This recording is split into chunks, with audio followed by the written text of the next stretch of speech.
The Simon Ekpa-led Biafra government has issued a fresh ultimatum to the Nigerian government demanding the freedom of Mazi Nnamdi Kanu and other Southeasterners being held across the country. Reports have it that Nnamdi Kanu, leader of the indigenous people of Biafra, has remained behind bars since he was repatriated, that is according to Daily Post, or snatched, kidnapped from Kenya, a situation that has worsened tension in the southeast. Just earlier in the week, the entire southeast was under a total shutdown for 2 days owing to a sit-at-home order declared in a viral video which was disclaimed by Simon Ekpa and the IPOB leadership. However, speaking in a statement through his Twitter handle on Thursday, Simon Ekpa called for the immediate release of all the people from the zone who are being held in various facilities. He also asked judges of Southeast origin serving in other parts of the country to return home. According to him, the ultimatum, which is expected to last till October 27, 2024, was a decision after a meeting held on Thursday. He claimed that the Nigerian judicial system had contributed to the insecurity in the region by installing anti-people governors. The Biafra agitator further threatened lockdown on all federal courts in the southeast from October 29, 2024 if his demands were not met. The Biafra government, in an emergency meeting today, voted and approved a resolution to demand the Nigerian government to return every Biafran being detained outside Biafra land within 72 hours. The 72 hours will expire on Sunday, 27/10/2024. He threatened that if the demands were not met, his group would lock down federal government institutions in the zone, including the courts. What is your take on this reportage that Simon Ekpa gives 72-hour ultimatum to the Nigerian government over the release of Nnamdi Kanu and others? Much more important, the security of the southeast is of immense. We take it as the next thing that the southeast needs, and one of the reasons why Nnamdi Kanu needs to be out of detention so that there will be security in the southeast. Those that are disguising as whatever, perpetrating evil, if Nnamdi Kanu is released, then we'll know those who are the unknown gunmen, those who are the kidnappers, those who are being used by the government as alleged, those who are running their own personal or private business of criminal activities in the southeast. The other time, 16 people were killed. They said it was a cult war. All of a sudden, the southeast becomes a place whereby people cannot go to anymore. The infrastructures are being destroyed. It's a hell where most Igbo businessmen are reconsidering not investing in the southeast.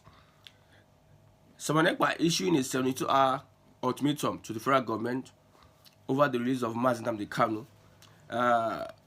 We look at it from this aspect. The federal government knows what to do. Federal government led by Bola Ahmed Tinubu should just order the Attorney General of the Federation withdraw this case against this man. Yes, let him be free.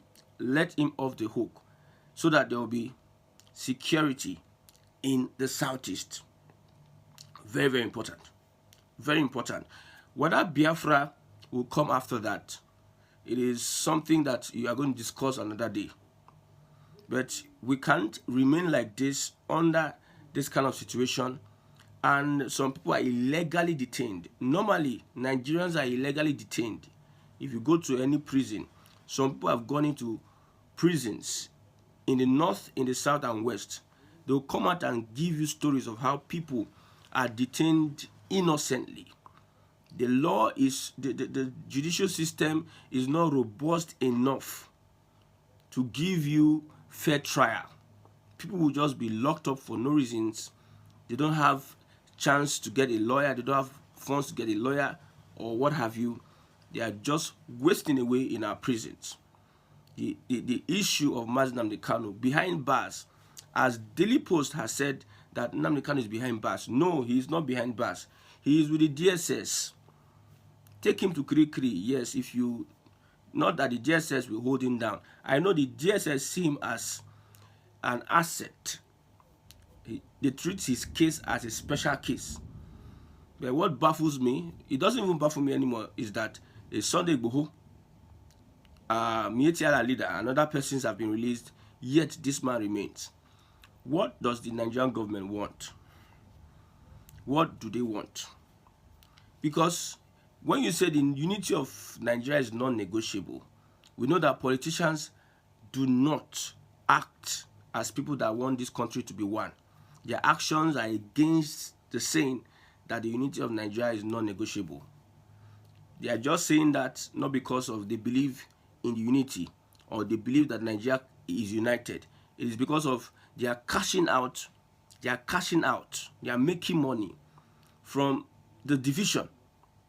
They are using it to enrich themselves, their families, and their cronies. They forcefully bind Nigerians together, and they are using Nigerians to cash out. So, why is the Nigerian government insisting that Nigeria must be one, whether you like it or not? It is always the Northerners and the Fulanis and those that have nothing they are contributing to the center. They have been given opportunity by the colonial masters to seize power, to stay at an advantage over every other person. The more reason why you say most of them, and especially politicians, are coming out to say, not the people themselves. When you sample opinion on the streets or from Nigerians, you see, sincerely looking at the situation of the country and how people have tried to vote, participated in elections, trying to vote a good person, come out for protests and rallies. After all these efforts, people see that their efforts are not efforting. It's becoming vain. All the things they have tried to do to make the country work is not working. So people are genuinely looking for regionalism. The people, they are genuinely rooting for a regional system of government, while the politicians are seeking for one Nigeria, which they are not acting on, which they don't believe, which they don't think is possible, but because of the monetary gains, they are cashing out on the one Nigeria. That's why you see them do what they do. So the government knows what it can do. It is very wise if you release Mazi Nnamdi Kanu to restore sanity in the southeast. Allegations that some people are being sponsored by the APC, allegations that IPOB, DOS, this one is accusing this one of this or that, that one will be resolved when Nnamdi Kanu is released. It is wise, but the government would not want to release a Nnamdi Kanu. It is not in their best interests, my brother. They won't, especially those in the southeast, the politicians in the southeast. Nnamdi Kanu is a light bearer. If he comes out of that prison, he is going to quench the light of every other politician in the southeast, because Nnamdi Kanu has become a phenomenon. The more the Nigerian government keep Nnamdi Kanu in that GSS custody, the more he becomes a phenomenon. He becomes something else, a demigod to the Igbos. The more you keep him in that prison. You know, when some people stay indoors for a long time, people don't see you. They don't see you often and every other time. There's a respect, there's an aura that comes with it. You see some of our music artists, of our stars, they're not seen all the time. So that's why once in a while, when they are seen in the public, people shout. So the more you keep Nnamdi Kanu in the DSS dungeon, the more people keep worshiping him, the more the Igbos keep reverencing him and calling out for his release. There will be no time that we will stop calling out for the release of Mazi Nnamdi Kanu. Mazi Nnamdi Kanu is a bone in the throat of the federal government and Nigeria, because illegality cannot last for long. Like I always say, you might start lying, but lie and truth, if they start a race, truth will get to the end. Lies cannot sustain. So illegitimately, if you are holding Nnamdi Kanu, the Nigerian government, the Nigerian economy, the Nigerian society will be affected badly in all ramifications, whether physically and spiritually. Because if you are committing evil on a particular tribe, it won't be well. That tribe won't wish you well. So people are asking reasons why most Igbos are not really supporting the progress of Nigeria. It's because you are holding their own. You are holding their son. How do you expect them to be happy? Some people were even suggesting that why not get some men, go into JSS custody and break out. You see the desperation. You see the Nigerian government knows what it is doing. You want to remind the Igbos that they are conquered. You want to remind the Igbos that they are not to be valued, no respect, no dignity in the Nigerian system. That is why they all want out. It is a normal thing for you not to want to be part of a country that does not value you. Your rights, your opportunities are not respected in that community. Any community that does not respect your right to life, right to worship, participation in politics, you won't want to be part of that community. But in Nigeria, it always wants to be by force. You see, if other countries, if the Southwest and the North were going to stay together, they will have allowed the Igbos go. I'm telling you the truth. But they knew for the fact that even though it is the 5 states of the Southeast that gets their Biafra, every other component units don't want to stay with each other. Should be they love Nigeria. Yes, should be you love Nigeria. Then allow the Igbos. Okay, the South, whatever you call them, that South region, let them have their own colony. Let these 5 states go. They don't have oil, they don't have whatever. It is an empty. Let them go. But the government knows of a sure that they wouldn't want to allow these guys have their independence, because their independence will lead to every other person breaking out. That's why I say these people are just faking unity. I repeat it over and over again that the Yorubas will never ever stay in a country with the Fulani, Hausa Fulani. This their joint cooperation is just something that is artificial. It is hypocritical. Hypocritical, that's what we call it. But you don't want to allow these guys go. You don't want to give them their rights. What is the problem? Every leader that you choose for the Southeasterner, you must manipulate that leader to do your bidding, not the bidding of the people. Most leaders we find in the Southeast that are occupying positions of authority are leaders that are rejected by the people. The people reject Hope Uzodinma, the people reject Umahi, the people reject many other politicians. These are the politicians that you want to impose on the Nigerian people. We are seeking for dialogue, you don't want dialogue. Peaceful resolution, you don't want peaceful revolution. You are looking for a way to suppress the people, and it is clear, written in bold, clear terms. You want to suppress the Igbos. It is just clear. If you were in the positions that the Igbos were in today, let me ask this question. What would you have done? What would you have done? You see, the Igbos are seen as a threat. If they are given power, they will dominate everybody. If you allow them, they will occupy everywhere. What the Fulani is doing, what is it different between what you are accusing the Igbos of? Fulani wants to dominate, occupy. But those ones are allowed to do whatever. They are failed in governance, they are failed in anything called anything in this country. Contributing to the country, they are failed. Leadership, they are failed. Economy, they are failed.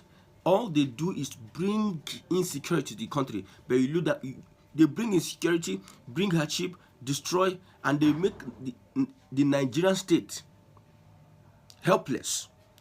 Their leaders have borrowed money. Look at Buhari and the rest. But they are the ones that you still appoint into your cabinet. Minister of Defense, Minister of that. They are the ones that you say are fit to be in power.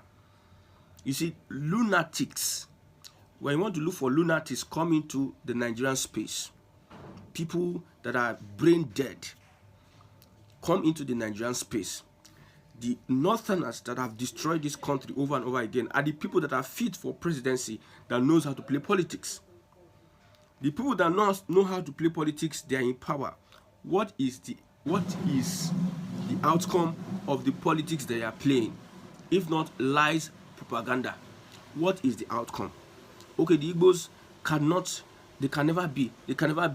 You people that have been in power, where have it taken you to? Give us the score sheet of those that have been in power. This one accused Obasanjo of power sector. They accuse Jonathan. They accuse Buhari. They accuse Tinubu, all from the south.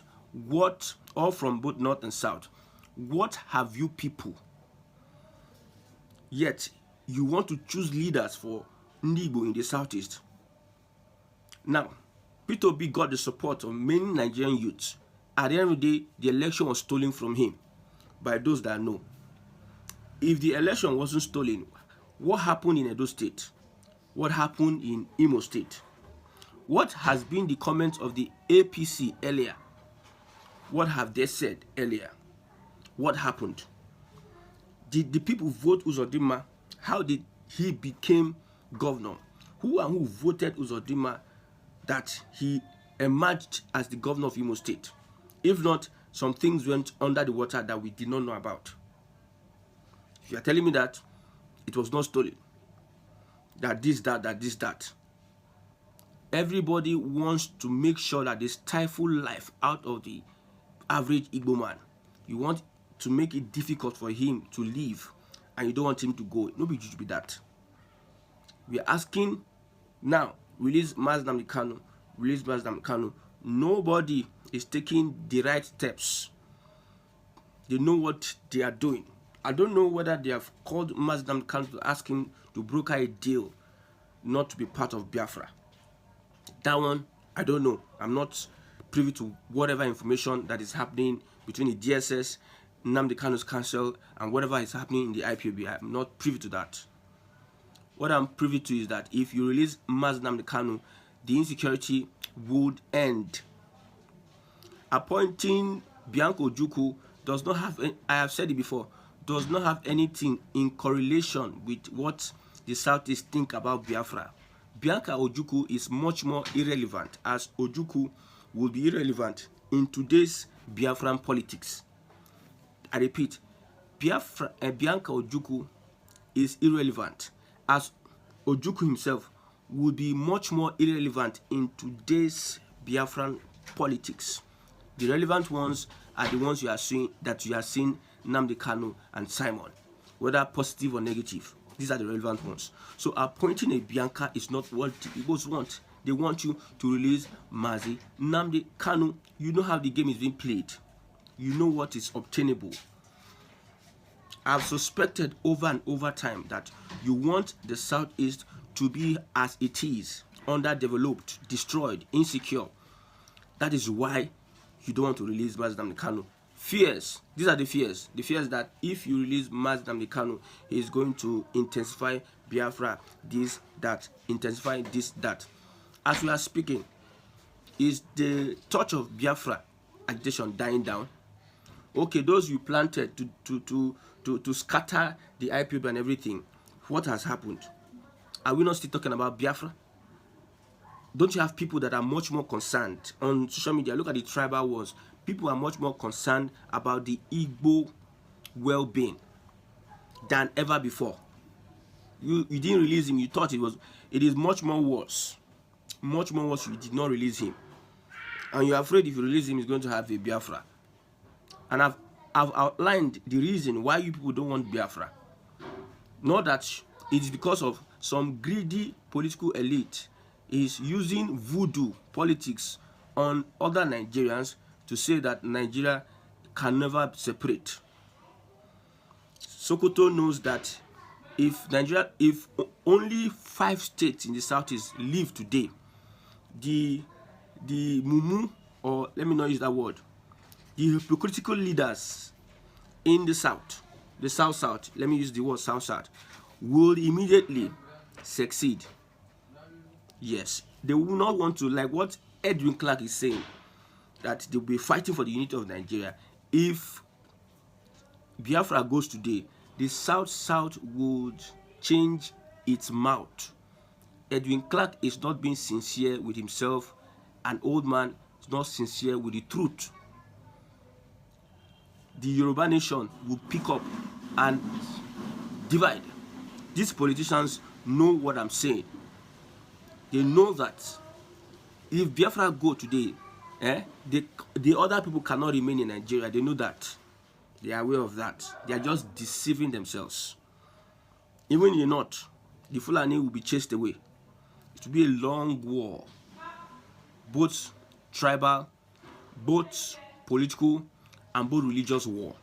The Yorubas that you are saying that the Fulani use this thing to hold them, when it gets to that point in time, you come and see something else that you have not seen before. The division will be swift. It will not even take 6 months after Biafra gets its liberation. It will not take 6 months for these countries not to stay together. So the government has the opportunity now to right the wrongs, release Nnamdi Kanu.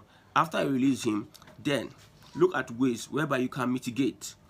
You people are politicians, you know the right thing to do, but you don't want to do the right thing. Give the Igbo man a place, justice and fairness. That is difficult for you to do.